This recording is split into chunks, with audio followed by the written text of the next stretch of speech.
I was one of 3 winners of the 2010 Jack Time Sonnet.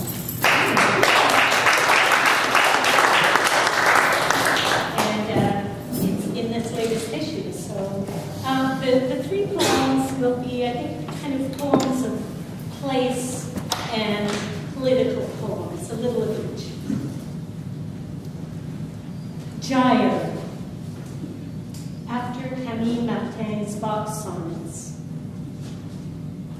And if the molecules, and if one binds to that other one, the water's currents spin in the oceans that are one water, and are not empty, but open swirls to all our detritus, and when the plastic sun-kissed bits, pink as plankton, and red as shrimp, were masked as krill, and the entropy, if the fish, and if the birds eat the fish, and if the birds feed their young and the young die with red bottle caps stuck in their bellies, and if the rot of the dead chicks is washed by rain, is pushed to the wash, to the creek, to the sea, and the cat kills over and over, and the compounds, the bisphenol A in the cap in the cauldron, and the sea soup mix and open mouth where the gyre spins in the Pacific and the Atlantic and the rest of the one ocean, and if we eat the fish,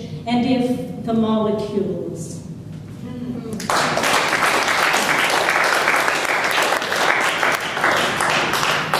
My daughter and I went on a European backpacking tour on her terms. She said I had to stay within her budget. So we were in hostels, we had a great time. And you know how with digital cameras, you get thousands of pictures and there's only a few good ones. So this poem came to me when we were looking at the pictures and trying to cull them. Berlin shots. Backpacks safely stowed side by side in cull mind. We look at photos my daughter's just taken.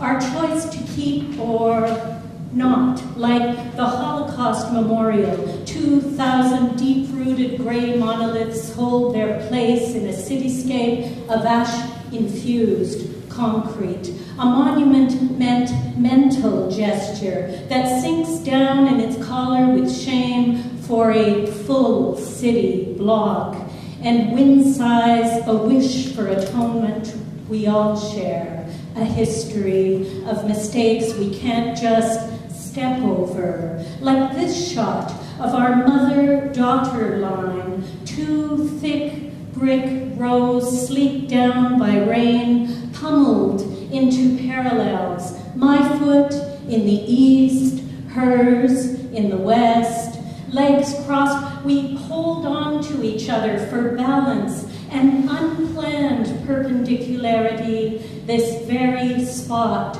our fallen wall redux, a thing to let go of or hold on to, the way some wanted work more than freedom, while others wanted freedom with all its work.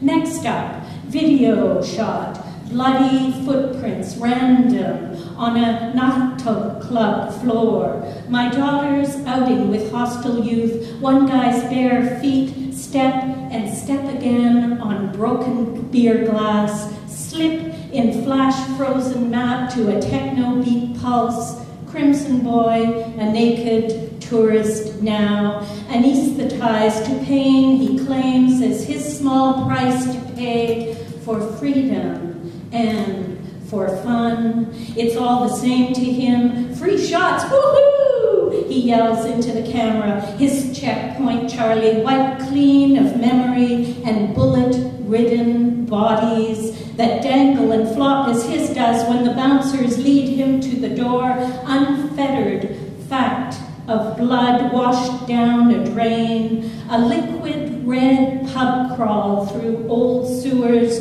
past the ruins of Hitler's bunker, now just another unpaved parking lot to save or to delete.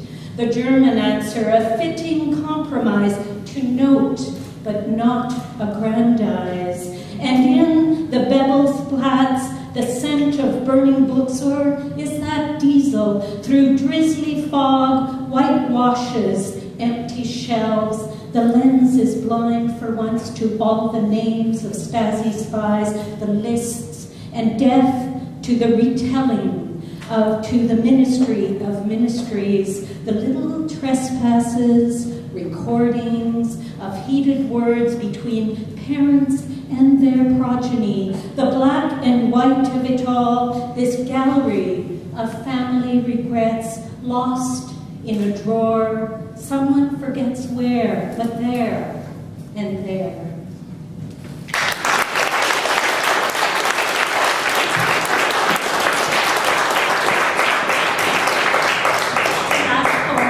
Very short, sorry, just under the influence of the wonderful Cato group and the spoken word people I heard last night and the news. To the people of Senga. Fukushima. Meltdown, looming, my raw, red, hot rage, seeking containment,